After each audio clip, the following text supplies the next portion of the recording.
लोकसभा चुनाव 2024 का मध्यकाल आज है, यानी चौथे चरण का चुनाव।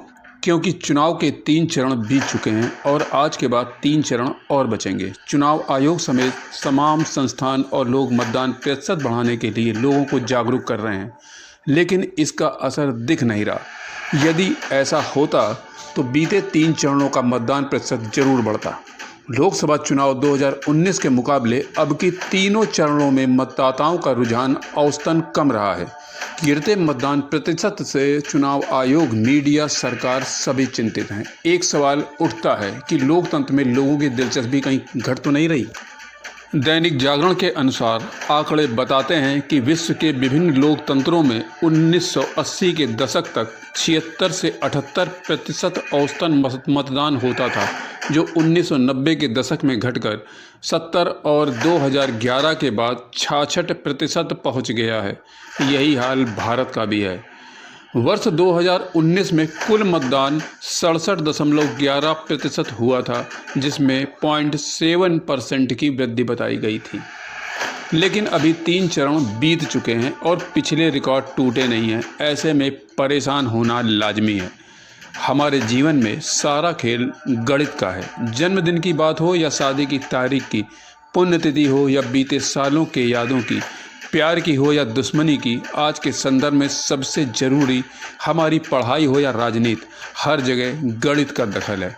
पढ़ाई खत्म होती है परीक्षा से और राजनीति में पावर की शुरुआत होती है वोटिंग में जीतने से। यहाँ पर गणित का केंद्र बिंदु यानी प्रतिशत होता है राजा। जिस उम्मीदवार या परीक्षार्थी के नंबर प्रतिशत में सबसे ज़्यादा, वही सबसे आगे रहता है। अभी जहाँ चुनावी गर्मी के साथ पढ़ाई के परिणाम का मौसम चल रहा है, वहीं लोकसभा चुनाव में मतदान का क्रम आगे बढ़ रहा है। हरियाणा में इस बार 10वीं की बोर्ड परीक्षा का परिणाम 95% से पार पहुंच गया है, लेकिन अभी तक हुए 3 चरणों के चुनाव में मतदान का प्रतिशत 70% भी क्रॉस नहीं कर सका है। पहले चरण में यह प्रतिशत 66.14, दूसरे चरण में 66.71% रहा, लेकिन तीसरे चरण में यह मतदान प्रतिशत और घट गया। यह रहा 65.68%। पिछले 2019 के चुनावों के मुकाबले यह काफ़ी कम है, क्योंकि अमर उजाला के आंकड़े बता रहे हैं पिछले चुनाव के पहले चरण में मतदान प्रतिशत 69.96% रहा था, जबकि दूसरे चरण में 70.09 और तीसरे चरण में 66.89% रिकॉर्ड किया गया था। आज लोकसभा चुनाव के मध्यकाल यानी चौथे चरण के मतदान की बारी है। 10 राज्यों की 96 सीटों पर वोटिंग होनी है। देखते हैं चुनाव का प्रतिशत कितना रहता है। इसके बाद 3 चरण और बचेंगे। फिर चुनावी नतीजे 4 जून को घोषित होंगे और राजनीतिक महाभारत का नई सरकार के साथ पटाक्षेप हो जाएगा।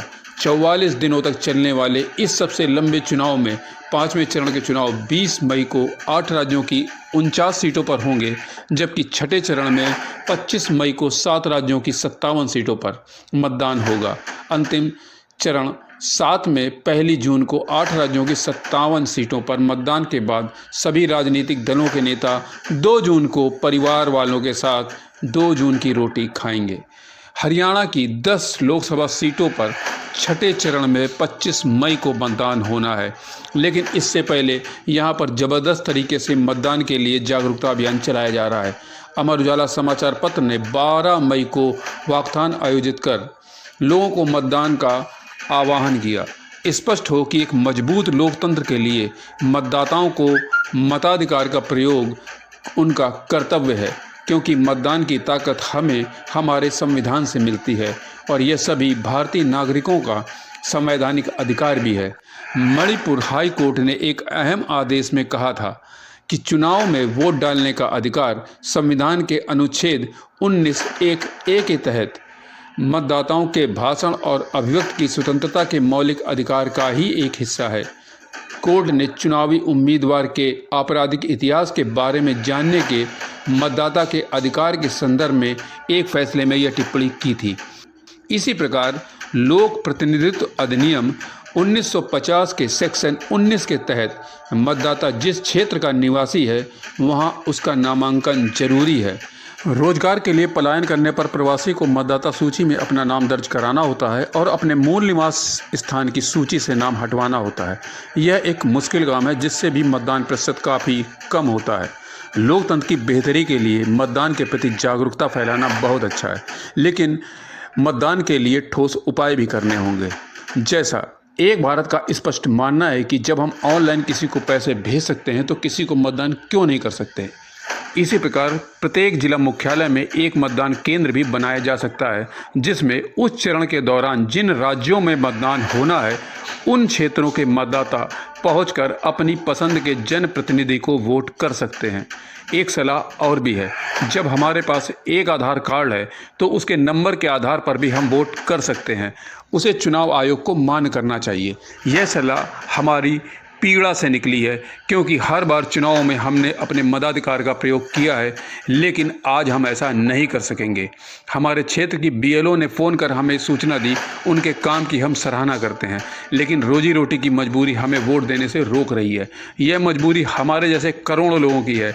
इस पर चुनाव आयोग और सरकार को विचार करना होगा कि अगली बार चुनावों में मतदान प्रतिशत बढ़ाने के लिए हमारे सुझाव यदि अच्छे हों तो उन पर जरूर विचार किया जाए। भारत का सबसे बड़ा विचार एक से एक भारत। भारत की आत्मा से निकली यह एक आवाज़ है जिस पर आपका क्या कहना है हमें ज़रूर बताएं। जय हिंद।